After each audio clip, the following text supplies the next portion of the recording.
Bonjour, je m'appelle Florence Pondeville, j'ai 36 ans, je suis juriste et je vis à Bruxelles. J'ai participé au programme junior de la CTB en 2006.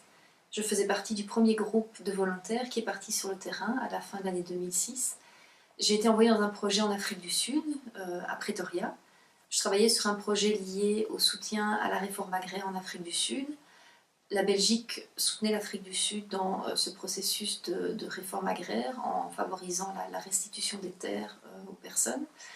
Et le projet sur lequel je travaillais était un projet qui visait à mettre sur pied une stratégie pour soutenir les bénéficiaires de la réforme agraire. Cette stratégie comprenait des formations, des projets pilotes, des recommandations politiques pour faire en sorte que les personnes qui avaient reçu des terres via ce processus puissent en vivre et développer des moyens de subsistance durables.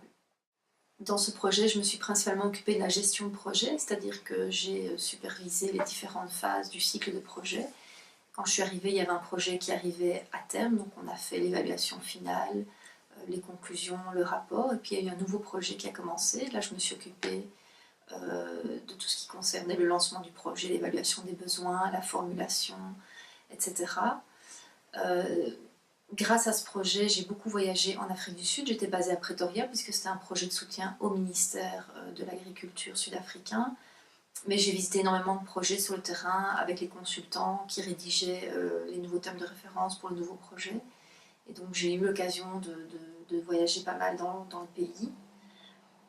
Ce projet s'inscrit très clairement dans l'objectif numéro 10 des Nations Unies, dans l'objectif numéro 10 de développement durable des Nations Unies, c'est-à-dire réduire les inégalités. En effet, l'Afrique du Sud est un pays très inégalitaire. Le projet de réforme agraire avait pour but de réduire ces inégalités en permettant à un certain groupe qui avait été pendant longtemps écarté de la propriété immobilière d'accéder à cette propriété. Mais le projet de la CTB visait vraiment à les soutenir une fois qu'ils avaient accédé à la propriété, comment est-ce qu'ils s'en sortaient, comment est-ce qu'ils se débrouillaient pour vivre des terres qu'ils avaient reçues. J'ai quitté l'Afrique du Sud en août 2008, je suis rentrée en Belgique. J'ai assez rapidement trouvé mon nouveau travail, donc j'ai été engagée par mon employeur actuel, qui à l'époque s'appelait le Centre pour l'égalité des chances et la lutte contre le racisme. Actuellement, ça s'appelle UNIA et c'est l'organe public indépendant qui s'occupe de promouvoir l'égalité et de lutter contre les discriminations en Belgique. Je coordonne le service soutien individuel, qui est le service qui reçoit et traite les signalements des particuliers qui s'estiment victimes de discrimination.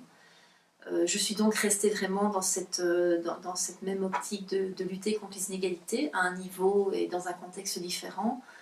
Mais la position que j'occupe actuellement contribue aussi à ce même objectif. Et je pense que c'est un objectif qui est très important, que ce soit dans un pays en voie de développement comme l'Afrique du Sud, où cette inégalité dans les faits minait vraiment l'accomplissement de l'égalité de droit qui avait été consacrée par les textes. Et je pense que pour parvenir à une société démocratique inclusive, dans laquelle tout le monde, quelle que soit son origine, son âge, son niveau de fortune, etc., dans lequel tout le monde a une place, on doit aborder la question de la réduction des inégalités et tendre à supprimer ces inégalités.